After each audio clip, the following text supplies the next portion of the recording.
കഴിഞ്ഞുപോയ വയസ്സ് മുഴുവനും കൊഴിഞ്ഞുപോയത് എത്ര നേരം അതിൽ നിന്ന് ഇബാദത്തിന് പറയാനുണ്ട് മോനെ. റബ്ബിന് വേണ്ടി ജീവിച്ചത് പറയാനുണ്ട് മോനെ. ഇവിടുത്തെ ജീവിതത്തിന് വേണ്ടി നെട്ടോട്ടമോടിയതും ഇവിടുത്തെ താൽക്കാലിക ലാഭത്തിന് വേണ്ടി ഓടി നടന്നതുമല്ലാതെ എന്റെയും നിന്റെയും കണക്കിൽ വല്ലതും ഉണ്ടോ? നാളെ ആളുകൾ തോളിൽ വെച്ചുകൊണ്ട് പോകുമ്പോ നമുക്ക് വേണ്ടി കരയുന്ന മുസല്ലകൾ വേണം. അതിനെ നന്നായി നിസ്കരിക്കണം കേട്ടോ. നമുക്ക് വേണ്ടി കരയുന്ന മുസ്തഫുകൾ വേണം. അതിന് ഖുർആൻ ഓതണം കേട്ടോ. നമുക്ക് വേണ്ടി കരയുന്ന തസ്ബീഹ് മാലകൾ വേണം. അതിന് നന്നായി തസ്ബീഹ് ചൊല്ലണം കേട്ടോ. ഭാര്യയുടെ കരച്ചിലുകൊണ്ട് കാര്യമില്ല, ഭർത്താവിന്റെ കരച്ചിലുകൊണ്ട് കാര്യമില്ല, മക്കളുടെ കരച്ചിലുകൊണ്ട് കാര്യമില്ല. മുസല്ല കരയുന്നു, ഇന്നലെ വരെ നിസ്കരിച്ച ആളാണ്. തസ്ബീഹ് മാല കരയുന്നു, ഇന്നലെ വരെ ഞാൻ അയാളുടെ കയ്യിലിരുന്ന് ദിക്ർ ചൊല്ലിയതാണ്. അങ്ങനെ നല്ല നല്ല ശഫാഅത്ത് കിട്ടിയിട്ട് ഖബറിൽ കൊണ്ടു കിടത്തുമ്പോ അല്ലാഹുവിന്റെ ഹബീബിന്റെ റൗളയിലേക്കൊന്ന് കാണിച്ചിട്ട് ഹബീബിനെ കാണിച്ചിട്ട് ചോദിക്കും, നിനക്കിതാരെന്നറിയുമോ?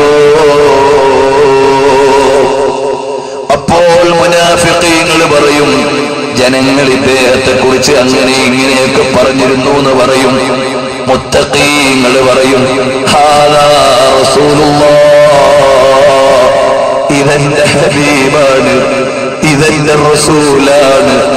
ഇവിടുത്തെ ജന്മമാസം വന്നപ്പോൾ ഞാൻ മൗലിദ് ഓതിയ ആളാണ്. ഞാൻ എന്റെ മജ്‌ലിസുകളിലെല്ലാം ഹബീബിന്റെ മദ്ഹ് പറഞ്ഞതാണ്. ഞാൻ ഇരുന്നിടത്തെല്ലാം ഈ ഹബീബിന് സ്വലാത്ത് ചൊല്ലിയതാണ്. ഇതെന്റെ നേതാവ് തന്നെ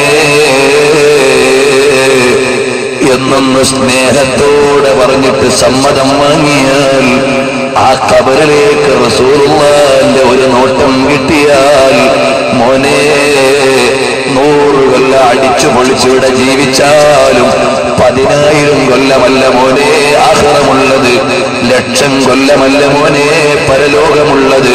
നീ ഇവിടുത്തെ ദുനിയാവിൽ വഞ്ചിക്കപ്പെട്ടു പോകരുത്.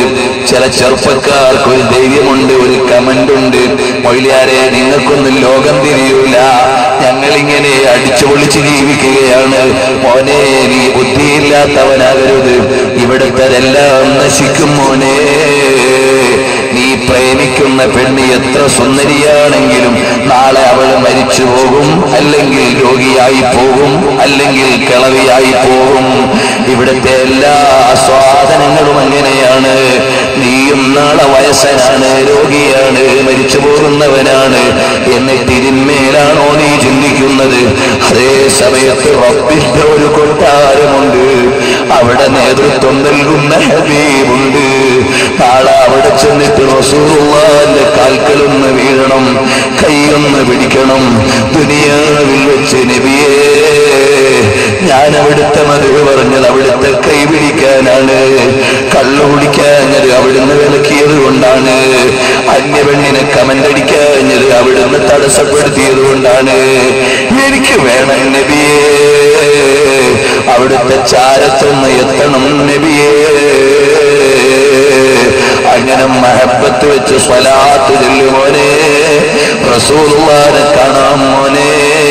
രാത്രി കിടന്നിട്ട് ഹബീബിനെ കാണുന്ന ഉറക്കം എന്ത് നല്ല കിടത്തമാണ്. അല്പസമയം കിടക്കുമ്പോ റസൂലുള്ളാഹിനെ കാണണം. രാവിലെ മുതൽ റസൂലുള്ളാഹിന്റെ ദീനിന് സേവനം ചെയ്യണം.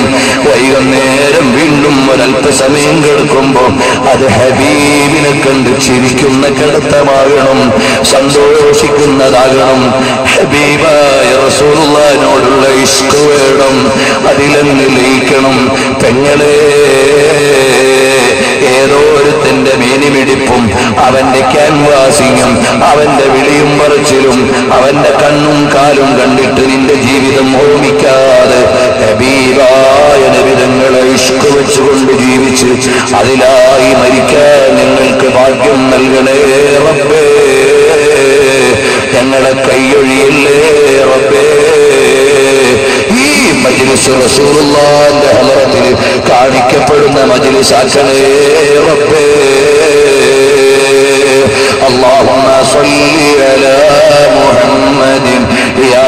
صل عليه وسلم اللهم صل على محمد يا رب صل عليه وسلم